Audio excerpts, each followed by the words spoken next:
Okay. All right. Thank you very much, everyone. Welcome to our session today.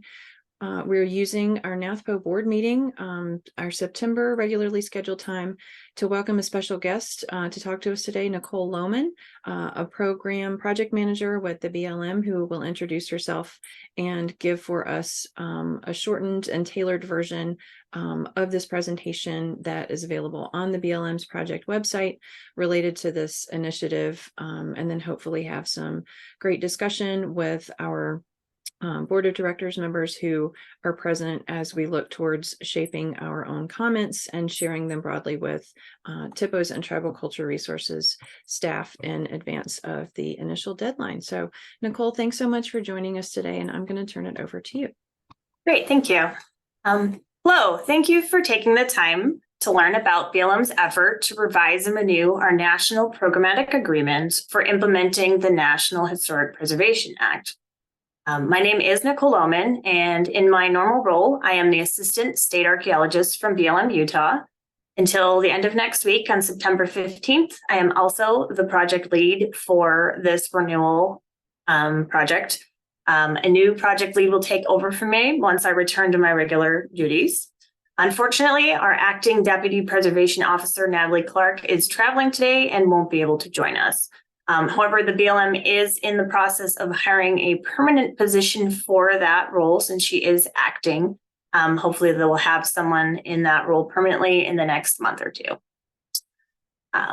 So today I'm going to briefly introduce you to our current agreement, discuss the proposed revisions and renewal process, and solicit your comments. I'm also going to encourage any individual THPOs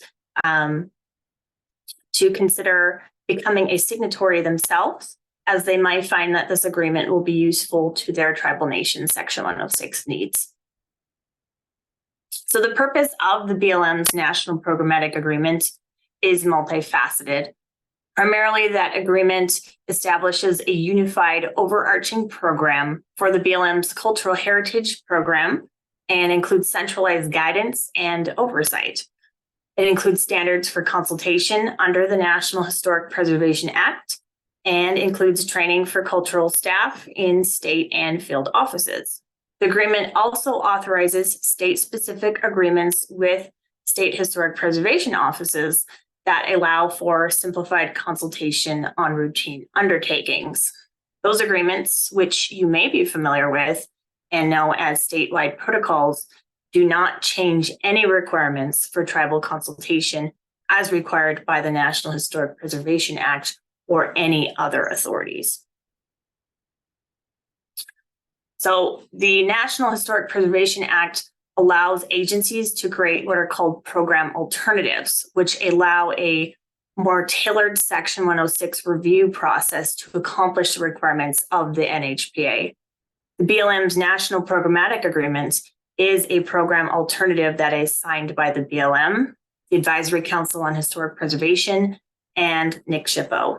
Each of these parties signed onto this approach for the BLM's Cultural Heritage Program and agreed that the procedures are consistent with the NHPA and its implementing regulations.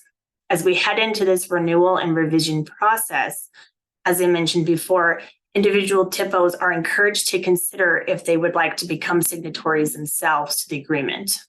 Like SHPOs, THPOs that sign on could then execute their own two-party protocol agreements to simplify Section 106 process on routine undertakings under this protocol. For background, the BLM has been operating under a program alternative for more than 25 years. The first national agreement was signed in 1997, but was substantially revised 11 years ago to ensure consistency with the 2004 revisions to the Section 106 regulations that occurred at that time. It took a while to make those changes. So in 2012, the revised National Programmatic Agreement was executed and placed a greater focus on tribal involvement in the Section 106 process, and it also included a new definition of adverse effect. Those 2012 revisions resulted from a multi-year revision process that included extensive tribal consultation. Tribal input was incorporated into the agreement, and it also influenced the development of other tribal policies in the agency, such as the development of the BLM 1780 manual and subsequent handbook on tribal relations. The BLM faced the end of its 10-year cycle for this agreement in 2022, and therefore it was renewed for an additional 2 years as provided for in the terms of the agreement. This renewed agreement will expire in February of 2024, which is why I'm having this talk with you today, as it either needs to be extended for another 2 years or a new agreement needs to be executed for a period of 10 years. So there are a couple of sections in the National Programmatic Agreement. The first is the preamble. The preamble lists out the responsibilities of the signatories of the agreement and the responsibilities of the BLM to those it serves, which includes tribes and Alaska Native villages and corporations. It also reiterates the BLM's requirements and responsibilities to various laws and policies. Of particular note is that the agreement only governs the National Historic Preservation Act, and it does not supersede any treaty, trust, or consultation responsibilities with tribes. The second section of the agreement, after the preamble, includes a series of conditions, also known as whereas clauses. Those define the existing conditions at the time the agreement was signed. The most important of these is that the agreement recognizes that tribes hold special expertise and traditional knowledge, and that knowledge is beneficial to the management and the resources that the BLM is entrusted for carrying with and managing. It is very important to note that the current National Programmatic Agreement does not apply in any way to undertakings on tribal lands, including lands managed by the BLM within the external boundaries of reservations. If a TIPO was to sign on to the agreement, it would only apply to those lands under the jurisdiction of that individual TIPO. The agreement also encourages the development of consultation procedures between tribes and the BLM for a more cooperative relationship pertaining to the Section 106 process. The final section of the agreement are called components, and the agreement includes 11 of these components. I'm not going to go through all of them. Not all of them are pertinent or of interest to tribes, so we're going to focus on those that are. The first that I'm going to touch on is the second component, and that discusses consultation responsibilities with SHPOs and the ACHP under the agreement. Under that component, state directors are advised to make a schedule of pending actions available to tribes on a regular basis. Some states might be accomplishing that by using the NEPA system called e-planning, which is an online kind of project management system that's available to the public. Component 2 also encourages regular consultation between tribes and state BLM leadership and encourages the development of tribal specific procedures if tribes are interested. So that's kind of outside the TIPO relationship. If a tribe doesn't have a TIPO or if a tribe doesn't want to sign on to the agreement. Component 3 defines the operation of BLM's Preservation Board, which is a body of BLM's senior cultural resource specialists, line officers, and BLM's tribal liaison officer. This board serves several purposes, and one of those is to address any concerns with BLM's NHPA practices that are brought forward by tribes. Component 4 defines the requirements for the 106 process. All recognizable parts of the 106 process are outlined there. The component stresses the importance of including tribes at all stages of BLM's planning processes when an action may impact historic properties and properties of religious and cultural significance to tribes. It also establishes that BLM managers represent the federal government in the formal government-to-government consultation process, as they are the BLM's decision makers. In that role, managers are instructed to recognize the importance of tribal practices and beliefs consistent with Executive Order 13007. Lastly, managers are expected to make a good faith consideration during decision-making about information that is shared by tribes and not substantially burden the pursuit of traditional religious and cultural practices. The last components we'll speak about are number 6 and number 7. Number 6 focuses on communication. It notes that the BLM must make available on the internet specific information related to the execution of this agreement, including the agreement itself, existing guidance, state protocols, and information related to the Preservation Board. It also goes into the specifics for guidance on BLM tribal relations, which was further developed, and as I mentioned, built upon in the 1780 manual. The tribal relations section and the agreement also contains a number of best practices, including that state directors should establish formal ongoing relationships with tribes.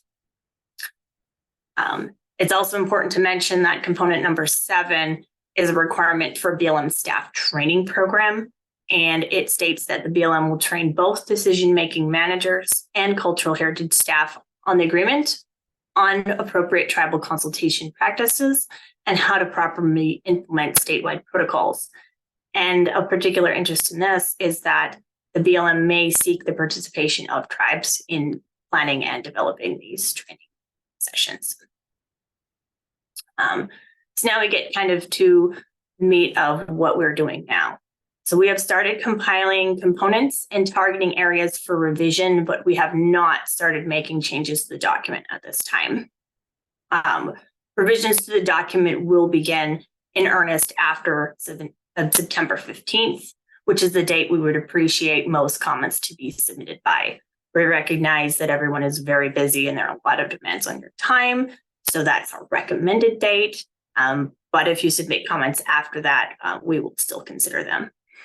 Revisions will include updating the language to reflect changes in the codification of the NHPA as it's moved from USC 16 to 54, and inclusion of new policies such as the Advisory Council statement on burial sites, human remains, and funerary objects.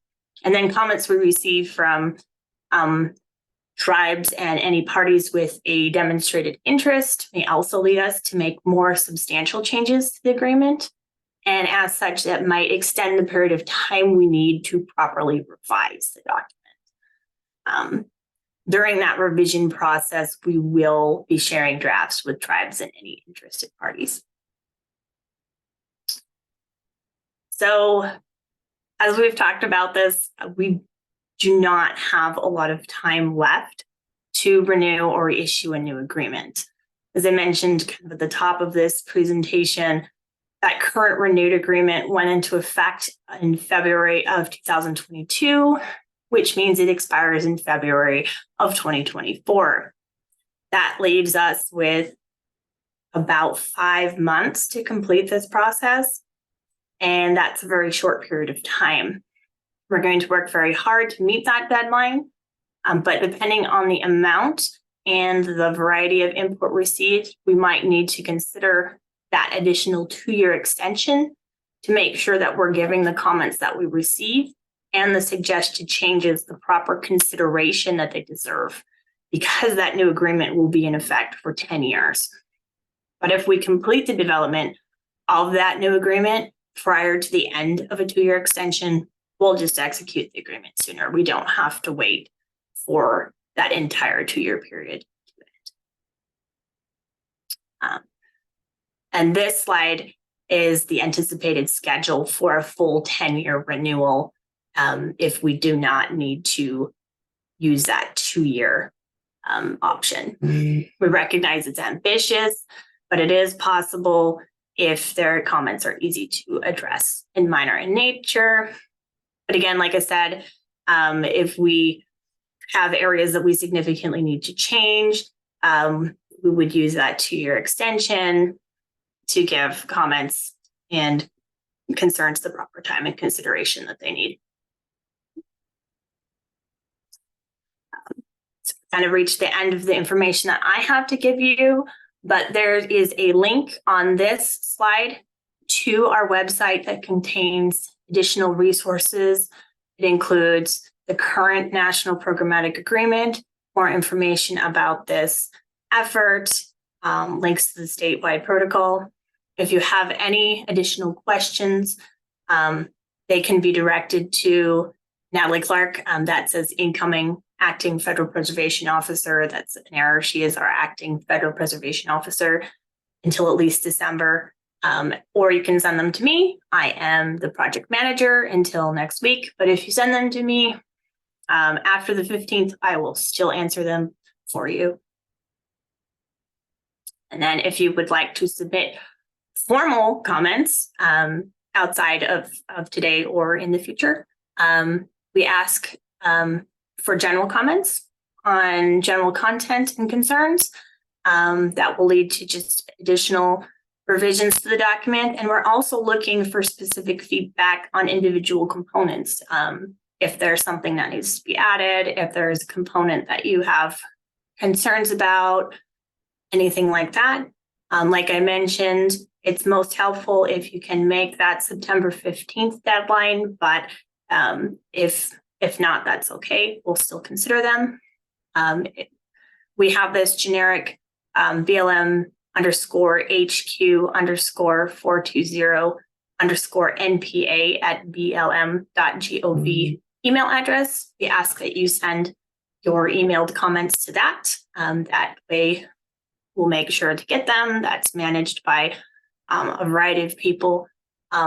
Or you can send them to David Jenkins. That's his email address. If you prefer to send them by postal mail, you can also send them to David Jenkins at the address in Junction. And we appreciate your time and any feedback you have to provide to us. We're very interested in making sure that we provide more opportunities for tribal input and perspectives on this process. And now I will open up the floor to any questions or comments that you have. Wonderful. Thanks so much, Nicole. I know that you all had some listening sessions on this and over the summer, and I don't know what the participation level was like for each of those and the feedback that you've been receiving up to this point. But I did want to reiterate this. There are so many things going on from so many agencies, bureaus, and departments right now that it is difficult for everyone to track, us included. What you all are and are not saying, and what potential red flags and interest of TIPOs might be in this. So we do appreciate your taking the time to fine tune this presentation for us and to come and talk to us here today, so that we can have this additional material and discussion. And with that, I will see if any of our board members have comments or questions for you first. And I see Kurt there unmuted and on video. Hi, Nicole. Thank you for that invitation. I've never met you before and I've never interacted with you. So my comments are going to reflect my interaction with the BLM, primarily in the state of New Mexico. And it's never been a good experience. In fact, BLM is one of the agencies I hate to deal with because they are intellectually dishonest.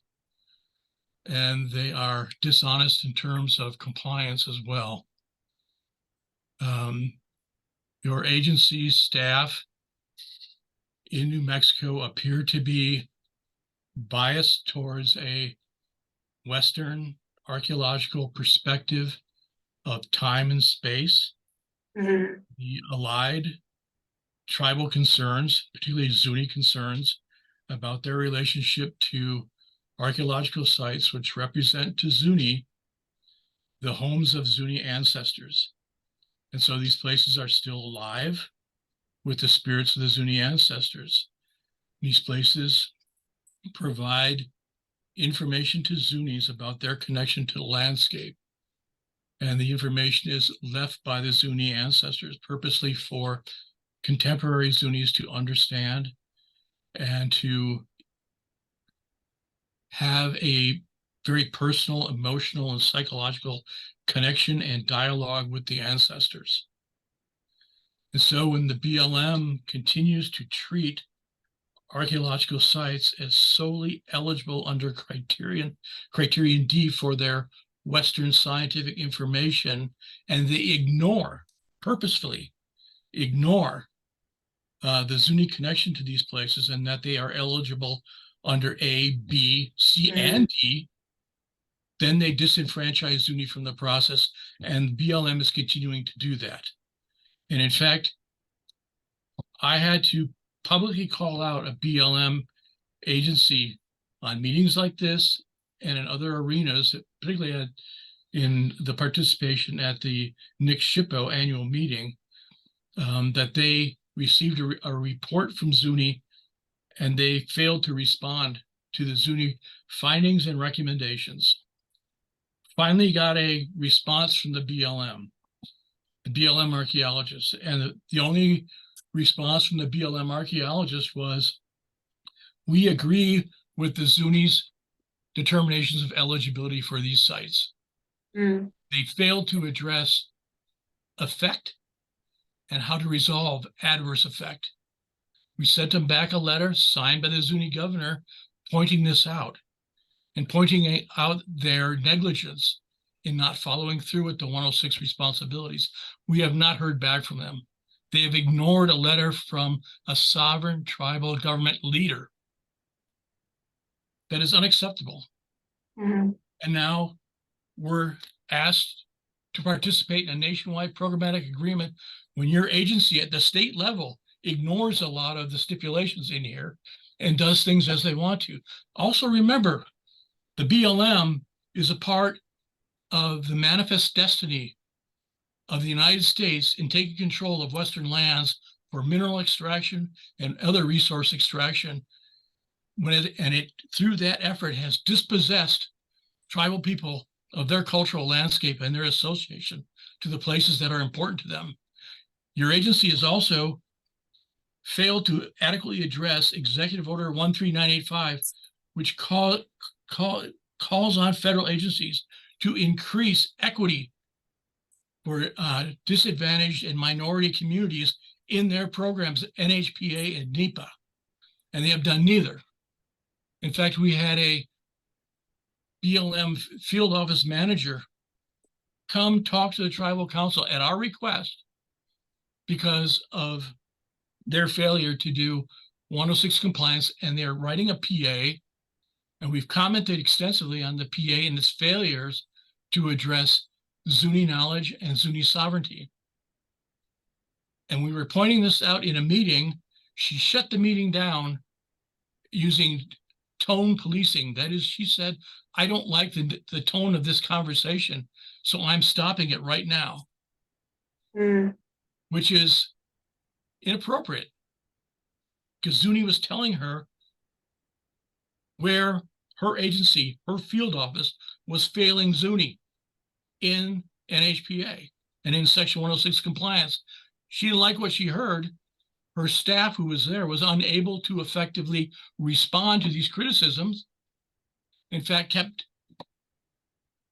kept reiterating sort of the standard normative CRM process that comes out of every federal CRM employee who doesn't understand the tribal expertise, and they continue to regurgitate the Western science perspective of archaeology, and that it only has information potential for archaeologists. It's only important to archaeologists. And so intellectually, that's dishonest by those federal agency employees. They only know one way of doing archaeology. They don't know how to do it. They have to as your presentation pointed out, tribes have special expertise.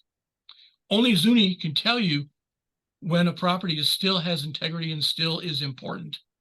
Only Zuni can tell you what are adverse effects. Only Zuni can tell you how to resolve those adverse effects. Any staff in the BLM is ill-equipped with knowledge to be able to do that. So your agency must defer to Zuni knowledge, sovereignty, and expertise. And so I'm sorry to dump this all on you right now. No. This is very important feedback, and I appreciate it. The So, agencies that I deal with in New Mexico are horrible. They're horrible, regardless of the positive rhetoric they give about consultation. They do nothing. I see the BLM field office managers and others sitting at the table. They have third-party facilitators for the consultation. And while tribes are expressing emotionally their connection to the landscape, these managers are on their cell phones. yeah, I don't know what they're looking at, but their attention is on the cell phone, not on the tribal speaker, which is insulting. disrespectful. Lack of concern or consideration they have for what's being said by these tribal leaders. It's insulting. Mm-hmm. So I haven't looked at the national IPA or your proposed revisions, but I can tell you that I don't have much faith in the BLM in doing anything that's going to help the tribes in the 106 process. Thank you. No, thank you for your feedback, Kurt. I wrote that down. I will communicate that to the cultural staff that I know in New Mexico. I don't know where that will go. But yeah, there's definitely a push in the agency to improve relationships with tribes, and I've seen those things myself too. And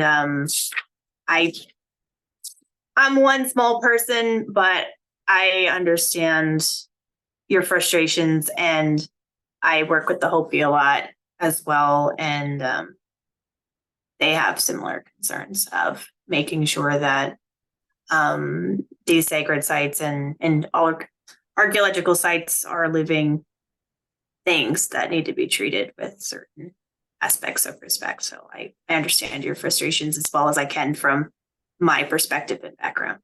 I think your agency is also deficient in assessing cumulative effects. And Yeah. the cumulative effects of collective projects, what kind of impact that has on tribes, has particularly on Zuni, continuing to erase Zuni heritage from the landscape, which is essentially the ultimate goal of the colonizer, is to erase the presence and the connection that indigenous people have to their landscape, because the colonizer is taking it over and claiming it as its own. And the colonizer is taking the archaeology, the history of the tribes that is inscribed on the landscape, and calling it theirs as archaeological research interest. Yeah, and I mean, I've been to SAA meetings, and it's so like we just care about the science, and it frustrates me. I've denied permits for I deal with permitting in Utah, and I have to fight back against the sciencey people who are like, well, we would like to go dig in this cave, and like there's burials in that cave. We don't care. And I'm like, no, leave it alone. So sorry, scientists frustrate me in a lot of regards in their lack of tact for those things. So I would direct you to a sociologist at the University of Colorado in Boulder. Her name is Jill Lindsay Harrison, and she did an extensive study across the country on how agencies, both state and federal, apply environmental justice. And what she's found out is and what one of her conclusions was that structural racism exists within federal and state agencies. And through that structural racism, the people charged with determining environmental justice, often, whether they are wittingly or unwittingly aware of it, are applying racial biases against minority and indigenous people. The title of her book is From the Inside Out. I would encourage you to read a copy. I wrote it down. Okay, thank you. that was very insightful. Is there anyone else, or do you have more to say? Hi, Nicole. This is Shasta. First I want to just express my support for Kurt's remarks and his experiences. And I've spoken with him and with other folks who have worked at Zuni about these issues, and we have some similar issues with BLM in California. But as far as it relates to the nationwide PA, the process that you're going through with this is the usual process, and so I respect that in terms of what the federal government requires and their version of what may constitute consultation. I'll say I haven't really looked at the changes because as Valerie mentioned, we have to prioritize what we do and don't look at. And I just don't have the bandwidth to really be digging into the details of changes to the nationwide PA. I do note that tribes don't have to go follow the PA. We can have our own process, and I think that's probably what's going to happen with a lot of tribes. Even if there are things, projects that are covered in the PA, maybe things that wouldn't normally trigger tribal consultation to begin with. But I think a broader perspective on this, and this speaks to what Kurt was saying and what I've heard other TIPOs and tribal folks say, is that oftentimes these documents aren't really tailored to the kind of responses that tribes need, and maybe just a few people or tribes that have the ability to do a deep dive on this end up having a greater amount of influence on the final document than smaller tribes that just don't have the capacity to participate. NATHPO does its best to provide, their own reviews and letters on this kind of thing. But like Valerie said, there's so many things that come across the desk, and I'm not making excuses for a lack of response from tribes or from tribal serving organizations like NATHPO. But I think it's something that's worth considering at the federal level, that just because a PA has gotten to the point of being signed by, ACHP and NCSHPO, not by NATHPO, because we don't yet have that authority, but we're working on that. I think ultimately you're still going to end up in the position of doing individual consultation with tribes, because they're not going to want to use the process for the PA. So that's just a general observation on this process. It's not just BLM, it's so many other agencies that do nationwide programmatic agreements, or even individual ones for, like we have PAs with Camp Pendleton for things that take place on the Marine Corps base that's part of Paula's ancestral territory. And even that, it's taken us, 2 years to to work out the kinks on our updated agreement. So, part of in saying that, partly I just want to say I sympathize with the position that you're in of having to do this outreach, and on behalf of, I think, a lot of people, I think I can easily say that it's not a lack of interest, it's just a lack of capacity that keeps us from responding in a way that's timely. Or also, and these can both be true at the same time, just a feeling of just like throwing up your hands. There's going to be something at the federal level, but people on the ground at the district level or the agency level or the regional level they're not doing the work. They're not following the protocols, and Kurt has good examples of that. And I think we all do, those of us who have to interact with BLM. So that's it. I don't have anything more specific than that, but I appreciate you taking the time to be here with us and give us that concise presentation. Yeah, thank you. Yeah, and I will say we haven't made any changes yet. Like we wanted to change how the BLM does things. Usually we come to you and we're like, these are all the changes we're going to make. Do you like them? And we thought that was very inappropriate. So we wanted to come to you and see what you wanted before we just threw changes at you.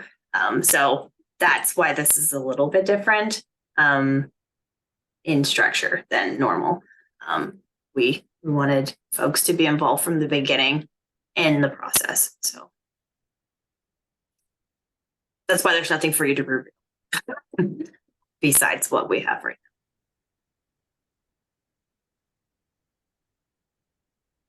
All right, thank you, Shasta. Do we have other board members or representatives who have questions or comments for Nicole? I know at least one of our team members does. Jill, raise hand. Okay, I'm gonna do this without a mic or without a camera. I have really iffy Wi-Fi here. And you'll hear pounding, it's construction, but I second everything the previous two people said. And, we have our own struggles with BLM in Idaho. The archaeologist who works here is great, and therefore the decision makers and supervisors leave him out of the decisions and do not inform him because he immediately goes to tribes. So we've had extreme skiing happening on a sacred site for the last 30 years that he found out about 15 years in. And it's inappropriate. And even the state, the SHPO had said, no, stay off of there, but it's a little bit off res. So that was their excuse. And he had their own, BLM's own archaeologist had said, no, absolutely not. SHPO said, no, absolutely not. So they ignored it and proceeded, and it is ongoing. And it is problematic. It is also littered with cell towers, and it should not be. So that happens. And, so what everybody else said, and also thank you for your presentation. I've attended some others. I've done as much research as I can, but this is field season and it's the end of it. So we're slammed. I do want to say the end of your presentation did not engender a sense of good faith effort, but rather more hot potato, not me project, since everybody's temping and detailing. And I know this is a problem at federal agencies everywhere, that there are giant staff shifts, and that's also exhausting. We're not able to establish a relationship with one staff member on this effort that we can decide we trust or don't trust, and what the tribe is going to be willing to release, or even how to advise my tribal council. Like, do we bother to comment or not? Because I don't know who we'll be working with at the federal level. So that is also difficult and makes me think, well, I know who's there at the Forest Service, and they're doing 100 PAs as well. Council will probably direct me to go ahead and put our efforts there out of my office, because at least we know who we're working with. Not that we've had better luck with the agency. So again, sorry to hit you with discouraging comments, but that's what we've got right now. I can't help that. I'm sorry. Yep, I know. And that's the other thing. We're always talking to not decision makers, and that's not your fault, but it is a thing.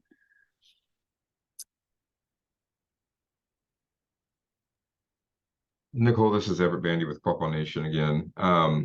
I don't believe most of our tribe's ancestral land, our current reservation is in Oklahoma, and most of our ancestral land is in Oklahoma, Arkansas, and then there's a little bit in Missouri, Mississippi, Louisiana, a few other places. And so I'm not aware of any BLM managed land in that area. I know that most of your land is in the west of here. So I don't know that we've really done too awful much with BLM. But I did want to just make a few general comments. One is that BLM in New Mexico, for some reason, had it in their head that the Quapaw tribe wanted to consult over New Mexico. Our tribe never ancestrally existed in New Mexico, and we had to tell them probably at least 40 times that we were not connected to New Mexico. And I'm not sure why, but they just did not want to update their records. And so I just wanted to mention for posterity, it may not be related to the current document you're seeking comments on, but it would be helpful if BLM would maintain up-to-date records and update their records upon the request of a tribal nation. I also wanted to just sort of in tandem with previous comments that were made, make a general comment that I sometimes say to federal agencies.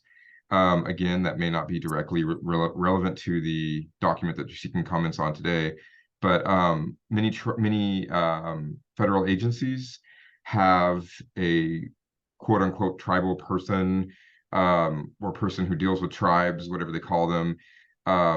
And usually that person is an archaeologist, and that archaeologist is usually responsible for sort of all dealings with XYZ tribe. And so that usually has to do with primarily Section 106 undertakings, but also perhaps NEPA items or other various programs that may come up because the archaeologist is sort of the person that deals with the tribe the most. And I really don't think that's a good model. for a large number of reasons. Archaeologists, when they go to school, are not trained to be tribal liaisons. They're trained to be archaeologists. And so they don't really receive training or knowledge or know-how on how to interact with, communicate, and foster good relationships with tribes. There are a few agencies, for example, notably the Forest Service, that have a tribal liaison or relations specialist and an archaeologist, and they're two different positions. And I think that's important because whenever your main person that's interacting with tribes is being selected based upon their knowledge of Western archaeology and their the letters after their name that support that, it really does a disservice to tribal nations, because basically we're sort of pigeonholed into consulting with someone based on the fact that they're an archaeologist, which an archaeologist can tell you exactly how a site is going to be damaged by a federal undertaking. They can describe a site and its eligibility based on a Western academic interpretation of the NHRP's criterions, but there's really not much else they can do. And so I just want to make a general comment that BLM would be well served to consider the separation of tribal relations and archaeologists. I'm not saying there isn't a place for them, simply that it would be a good idea to have someone who focuses on tribal relations that isn't necessarily an archaeologist. Go ahead. Can I speak to that? Yeah. So this year we actually did end up hiring tribal liaison officers, and they are placed in each of our state offices, and they are not archaeologists. And there is a national tribal liaison officer, and she is not an archaeologist. She is a member of the Sault Ste. Marie Nation, and she's based in Washington. So that is something the agency recognized and made an action on just this year. I'm very glad to hear that. I was not aware that BLM had taken that action. I think that perhaps that action may assist in BLM being able to address some of the comments that were made here today, hopefully. And I don't have any other comments to make other than just to echo the concerns that were raised by the previous speakers. And thank you for your time.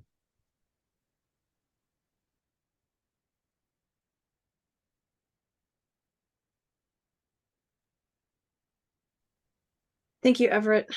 Always important, always relevant comments there. Okay, and that is our 4 board members. Billy, I'm not going to put you on the spot, but want to make sure that you have an opportunity to comment if you so choose, and then I'm going to turn it over to our team. I'm okay, Valerie. Thank you. Okay, very good. So Stacy, I know I am going to put you on the spot. I know that you have some comments related to this, and you might address it, but Nicole, I have a specific question about the training pieces that were called out in the slides.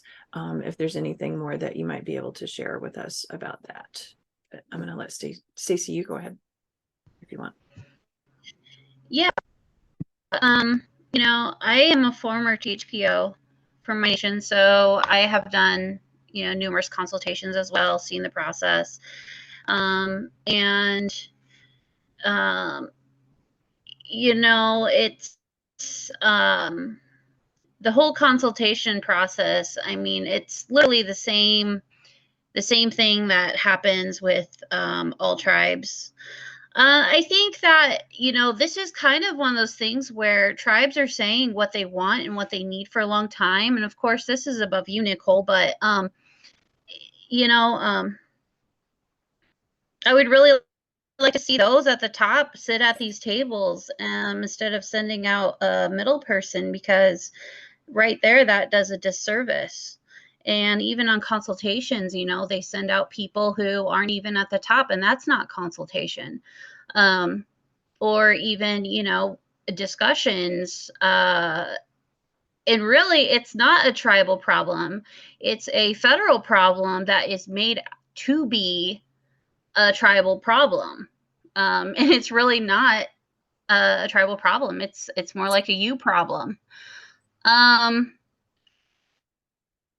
I think within the hiring process, tribal liaisons are great, and that's a great first step. But my question is, and I've been talking about this since I think started with NATHPO even, it's what are those trainings like when you hire these staff people for, whether it's tribal liaisons or even any federal person, employee, person in office? There needs to be an extensive training when it comes to dealing with tribes.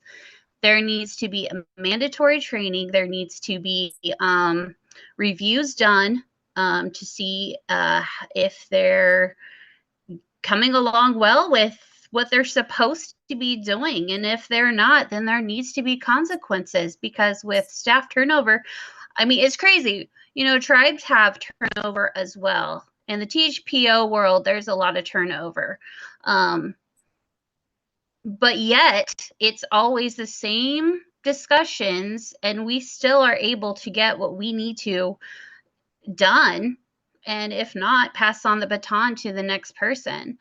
And, you know, I don't really, that excuse of turnover and lack of staff, and yeah, that's part of the problem. But the main problem is, if there's not a baseline for how to handle tribes, a mandatory baseline, and consequences to how tribes are being treated, then the problem's always going to persist and continue on going. And this isn't just for staff people or people out in the field, or if you will, the little guy that's out in the field just doing their job and trying to, you know, it actually starts at the top. And I mean, that's something that I think you need to bring up. That's something that needs to be looked at through the BLM.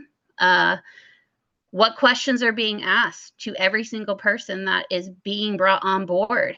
Anyone that is contracted out, whether they're contracted with federal agencies to do work with tribes, they as well should have to have some kind of training, the same as federal agencies that I'm speaking of. So, I mean, it's not really a tribal problem. It's a federal problem. It's a you problem. And I that's with any federal agency that I've talked to on these calls. It's a them problem.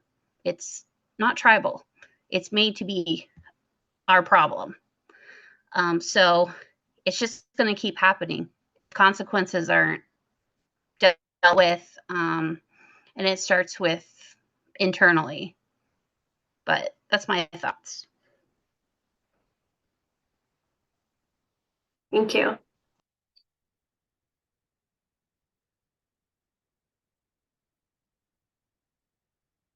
Guys are gonna fill up my notebook. I have so many notes from this meeting. They're all really good. You guys are so much more vocal than the tribes were on the listening session. So I appreciate all of this feedback. And it will go to the folks above me. And we'll see where it goes from there. So I appreciate it. We can count on our board for that.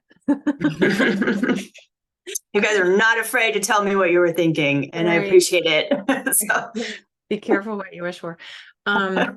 So can you elaborate any more on the training that's mentioned in the slides, or is that intended as a placeholder?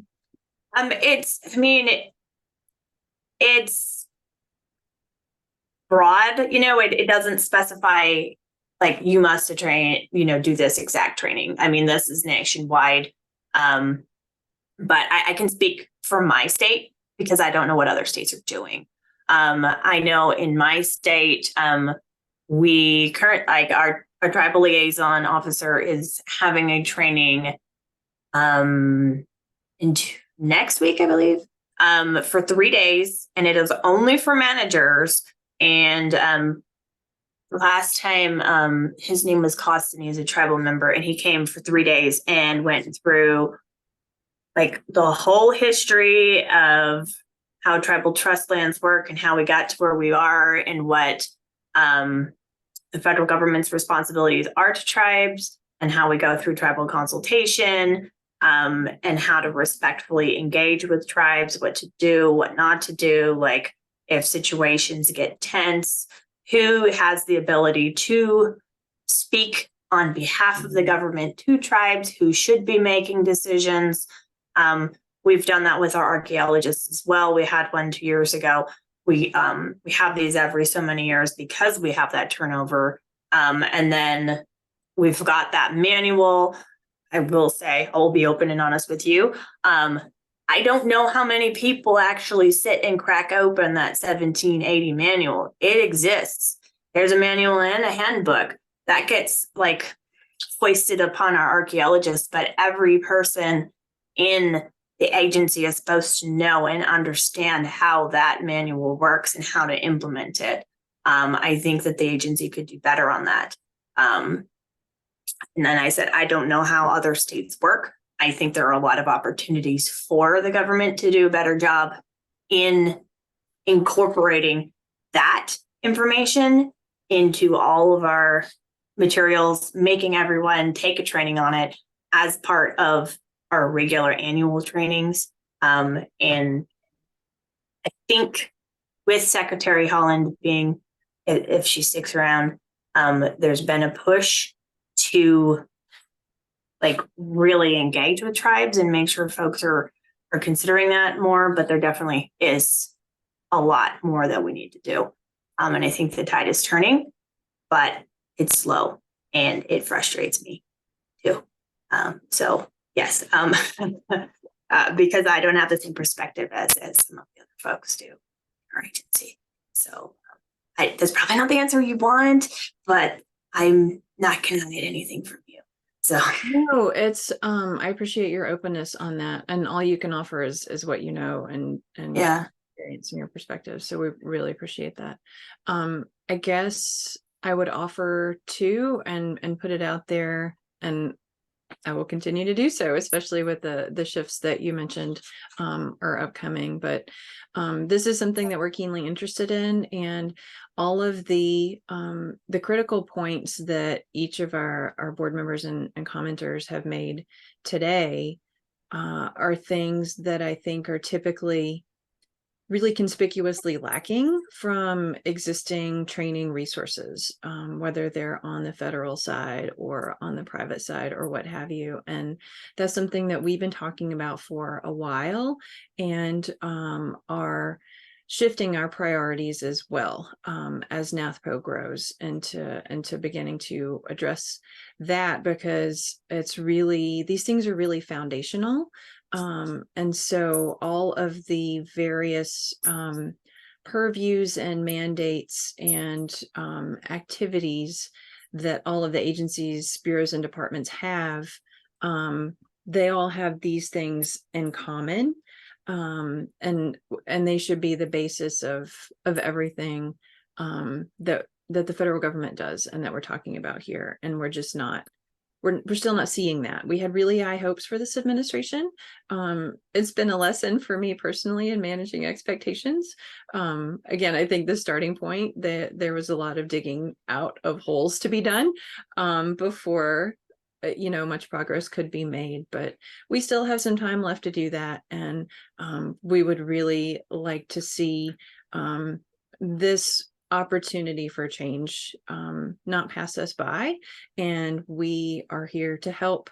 And so I would like to really like to see NATHPO in the space of having cooperative agreements with agencies or whatever that ends up looking like. But use us, use our resources, use our network, use our expertise to help start implementing change in this space. I think that what you've heard today is something that we would like to I'm going to say start to normalize, but I don't think that's an overstatement because obviously it's not normalized. And so start to use our powers to start to normalize that is something that we would like to discuss broadly, and then also with you and others at BLM as this moves forward. I know I'm not all round with headquarters long, but I have the ear of people at headquarters. Is this something they have their preservation board meeting in December? That's right. And they're looking for agenda topics. Like, is some sort of like partnership for developing trainings or something an agenda item, or are you even available for something like that? I know you guys are so busy. Yes, like, we have that on our calendar. Okay, like I would like for us to be able to work with you guys more in developing. This is my goal. This is not necessarily your goal or the Bureau's goal, but like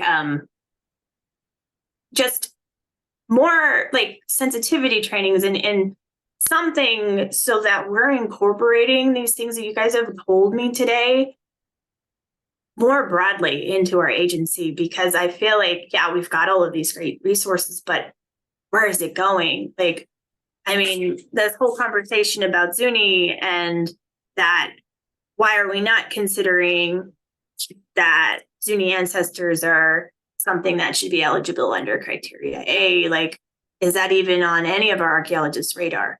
Like, you know, like we've got to change people's mindsets about we go to school and we learn science, and that's how we learn, you know? So, where else are we going to get this information from and change And people's it's hearts and related minds? to the Secretary of the Interior standards discussion as well. Yeah. Very Yeah. related to that. Yeah. So anyways, I found those all very, very interesting and insightful today. And I mean, you didn't have to convince me of any of this stuff, but there definitely are a lot of other people that need to be convinced. And I think there's a lot of work that can be done and ways for us to work forward outside of the protocol agreement as well. So. Okay. Well, we like to hear that. And I will make sure everyone who has had who wants to say something has had a chance. Are there any concluding comments or questions? Anything bubbled up for anyone as others were speaking before we wrap up today?